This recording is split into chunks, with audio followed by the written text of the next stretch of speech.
لکھنے والے قلم بند کرنے والے ہوتے ہیں۔ آئین، دستور یا جو اس وقت کی حکومت کے ہم کہتے ہیں کہ احکامات ہیں، رول جس کو ہم کہتے ہیں، دستور۔ فعال، سرگرم، کوشاں۔ پاکستان کے 4 صوبے ہیں، ابھی میں نے آپ کو بتایا پاکستان کے 4 صوبے ہیں، صوبہ سرحد، خیبر پختونخوا، صوبہ پنجاب، صوبہ سندھ اور صوبہ بلوچستان، ٹھیک ہے، جن میں سے ایک صوبہ خیبر پختونخوا ہے۔ یہاں کے باشعور یعنی کہ عقل رکھنے والے، علم رکھنے والے اور بہادر عوام اور بہادر لوگ جو تھے، تحریک پاکستان کے لیے ریفرنڈم میں نہ صرف پاکستان کے حق میں فیصلہ دیا بلکہ آزادی کشمیر کے لیے کشمیر جا کر جنگ لڑی۔ یہاں کے باشعور یعنی کہ خیبر پختونخوا کی بات کریں کہ یہاں کے بہادر اور علم رکھنے والے، عقل رکھنے والے جو لوگ تھے، انہوں نے تحریک پاکستان کے لیے، ریفرنڈم کا بیٹا مطلب ہے رائے عامہ، لوگوں کی رائے لینا کسی بات کے لیے، تو انہوں نے پاکستان کے حق میں نہ صرف فیصلہ دیا، یعنی کہ ریفرنڈم جب کروایا گیا تو ان میں عوام کی رائے جب لی گئی تحریک پاکستان کے سلسلے میں، ٹھیک ہے، تو انہوں نے پاکستان کے حق میں فیصلہ دیا، بلکہ جو کشمیر کی آزادی کے لیے بات ہو رہی تھی کہ کشمیر کی آزادی کے لیے ہم کیا کریں، تو وہاں پر وہ کشمیر گئے لوگ جو تھے، بہادر غیور لوگ جو تھے، ٹھیک ہے، بہادر لوگ جو تھے، وہ کشمیر جا کر انہوں نے اپنے ساتھیوں کے ساتھ جنگ لڑی۔ اس کے علاوہ 1857 کی جنگ آزادی میں 1857 کی جنگ آزادی، بیٹا میں بتاتی چلوں، یہ آزادی کی وہ جنگ تھی جو مسلمانوں نے اپنی کوشش کے لیے ہم کہتے ہیں کہ شروع کی تھی، اور مسلمانوں نے اپنی آزادی کے لیے یہ ایک قدم اٹھایا تھا جو انہوں نے کہا تھا کہ ہم آزادی کی شمع کو روشن کرنے کے لیے اٹھا رہے ہیں، لیکن ہندوؤں نے یا انگریزوں نے اس جنگ کو ہم کہتے ہیں کہ غدر کا نام دے دیا، اور مسلمانوں نے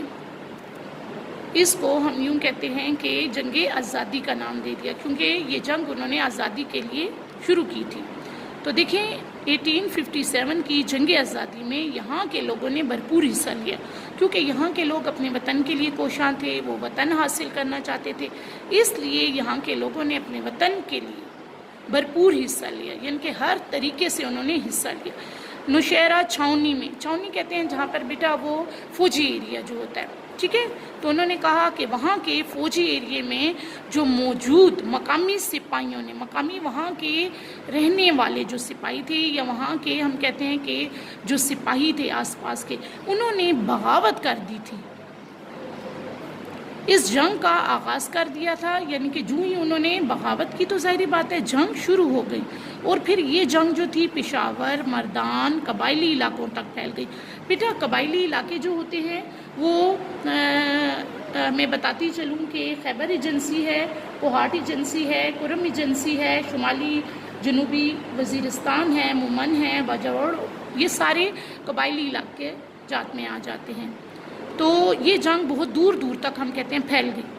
یہاں کے غیور باشندوں نے، بہادر جو یہاں کے بہادر لوگ تھے، انہوں نے انگریزوں کے خلاف بھرپور جنگ لڑی۔ ان کی ساری بات ہے، لوگ اپنے وطن کے لیے کوشاں تھے، لوگ اپنے وطن کو حاصل کرنے کے لیے کوشاں تھے، انہوں نے بھرپور حصہ لیا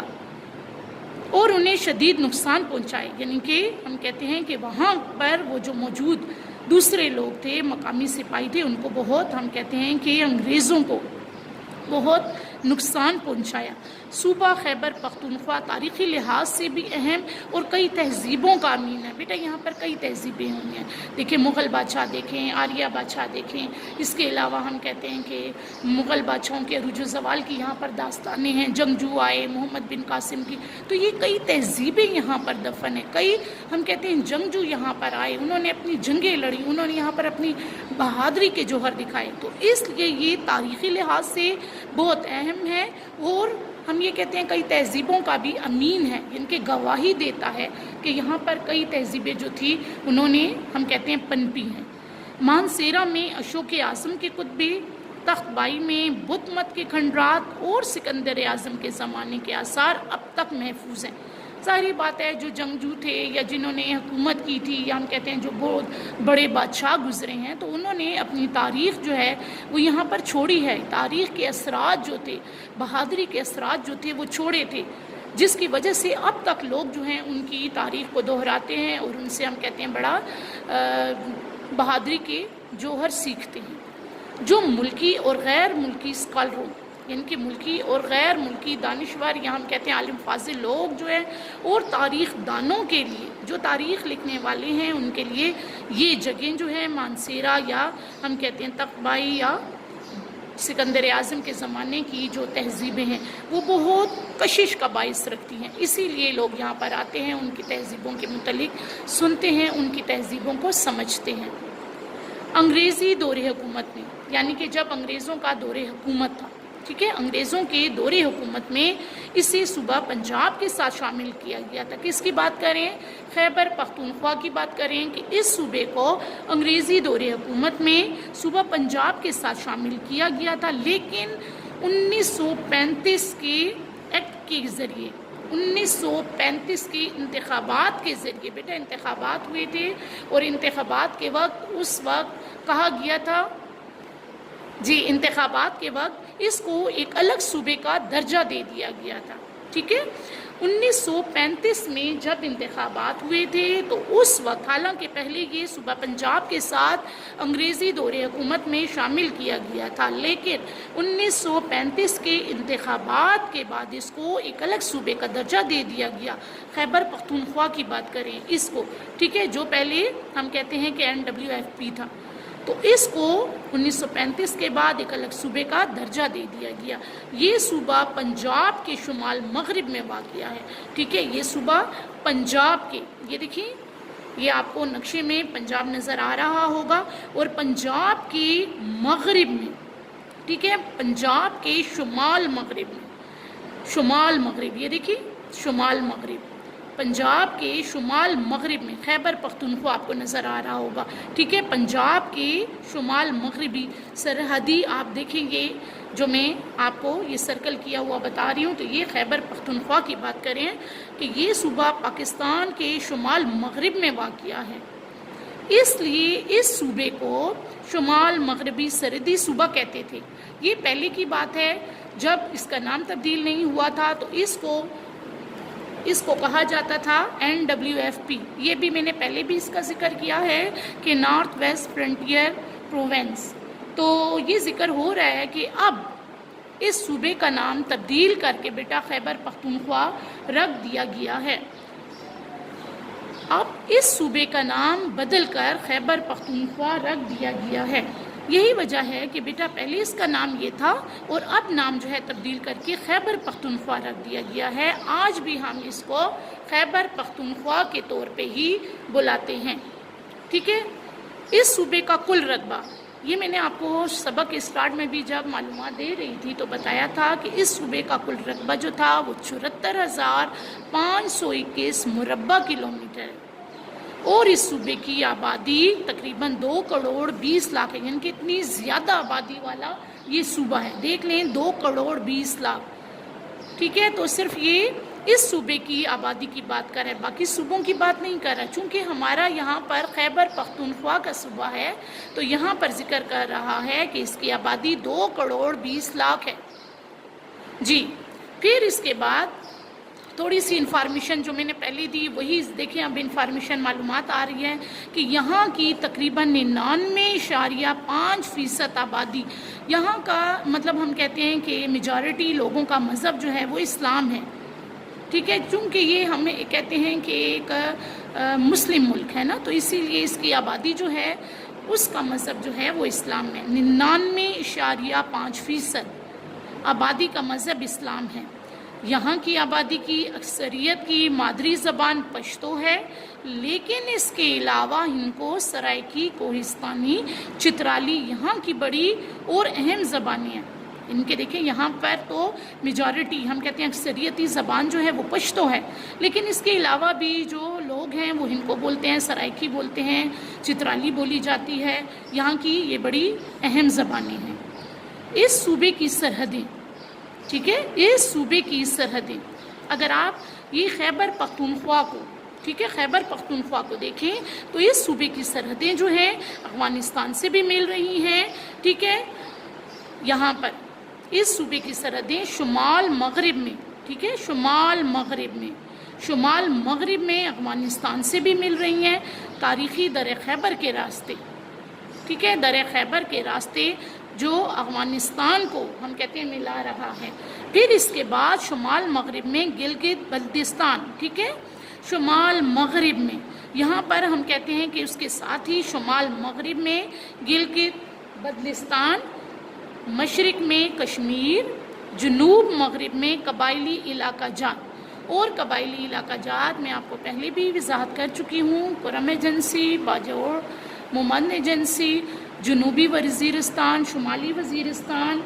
خیبر ایجنسی، کوہاٹ ایجنسی، بیٹا یہ سارے ہم کہتے ہیں قبائلی علاقہ جات میں شامل ہیں۔ جنوب میں بلوچستان، جنوب مشرق میں پنجاب، یہ دیکھیں، ٹھیک ہے، یہ دیکھیں جنوب میں بلوچستان تھا، اور جنوب مشرق میں یہ دیکھیں پنجاب ہے، اور اسلام آباد پنجاب کے ساتھ ہی ہم کہتے ہیں اسلام آباد سے ملتی جلتی ہے۔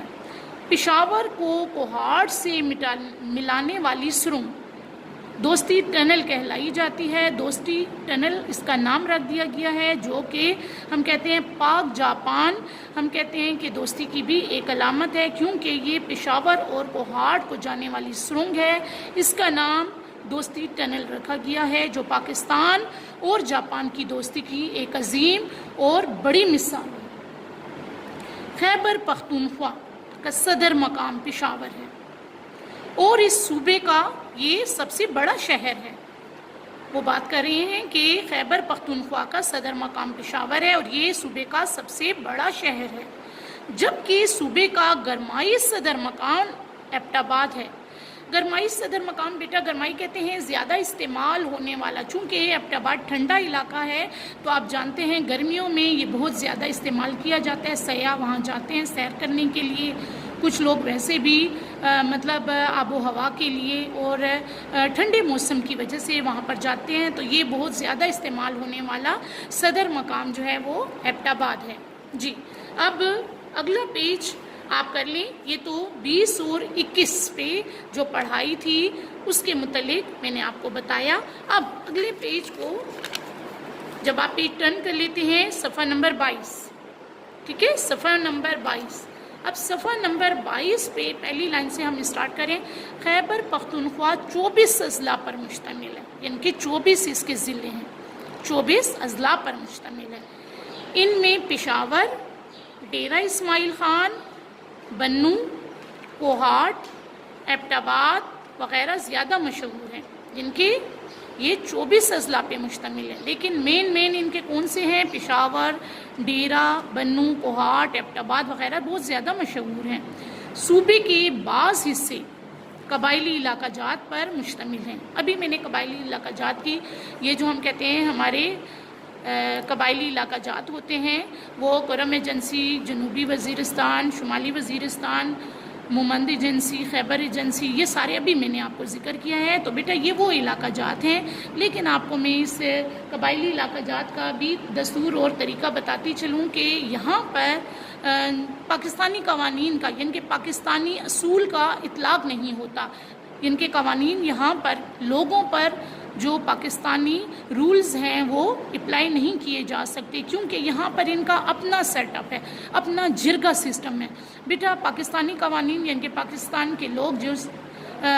جس مطلب باتوں پر یا جس ہم کہتے ہیں دستور کے مطابق چلتے ہیں، لیکن قبائلی علاقہ جات کے جو لوگ ہیں وہ جرگہ سسٹم کے مطابق چلتے ہیں۔ اور جرگہ سسٹم میں بیٹا کیا سیٹ اپ ہے کہ جرگہ سسٹم میں لوگ جو ہیں اپنے ایک بندہ جو ان کا سردار یا بڑا ہوتا ہے ان کو مان لیتے ہیں، اور انہی کے مطابق، انہی کی ہم کہتے ہیں کہ عقل اور سمجھ کے مطابق پھر وہاں پر سارے بندے جو ہیں ان کے فیصلے مانتے ہیں، اور اس طرح کا جرگہ سسٹم جو ہے قبائلی علاقہ جات میں بہت ہم کہتے ہیں کہ بہت زیادہ رواج ہے اس چیز کا، لیکن قبائلی عوام خود کو پاکستان کا لازمی جز سمجھتے ہیں، ٹھیک ہے، حصہ سمجھتے ہیں۔ ظاہری بات ہے وہ پاکستان سے الگ تو نہیں ہے نا، ہیں اگر وہ مطلب رہائش وہاں پر ہیں یا وہاں پر جا کے وہ بس گئے ہیں، لیکن وہ چونکہ پاکستان کا ایک حصہ ہیں اس لیے وہ اپنے آپ کو پاکستان سے الگ نہیں سمجھتے، چونکہ وہ پاکستان ہی کا حصہ ہیں، اس لیے وہ کسی بھی قسم کی مدد سے دریغ نہیں کرتے اور کسی بھی قسم کی مدد پڑنے پر وہ پیچھے نہیں ہٹتے، یعنی کہ وقت پڑنے پر وطن کے دفاع کے لیے، وطن کی حفاظت کے لیے کسی بھی قسم سے ہم کہتے ہیں کہ وہ دریغ نہیں کرتے، کسی بھی قسم کی قربانی دینے کے لیے ہر وقت تیار ہوتے ہیں، ہر اول دستے کا کردار ادا کرتے ہیں۔ اول دستہ اولین فرض جو ان کا ہوتا ہے، اور اولین فرض کیا ہے کہ اپنے ملک کے لیے، اپنے مذہب کے لیے کسی بھی قسم کی قربانی دینے سے دریغ نہ کرنا اور اپنے وطن اور مذہب کے لیے ہر قسم کی قربانی دینا۔ تو یہاں تک بیٹا آج کا ہمارا یہ سبق تھا، امید ہے آپ کو سمجھ آ گئی ہوگی، اور اسی کے ساتھ بس اجازت چاہوں گی۔ اللہ حافظ۔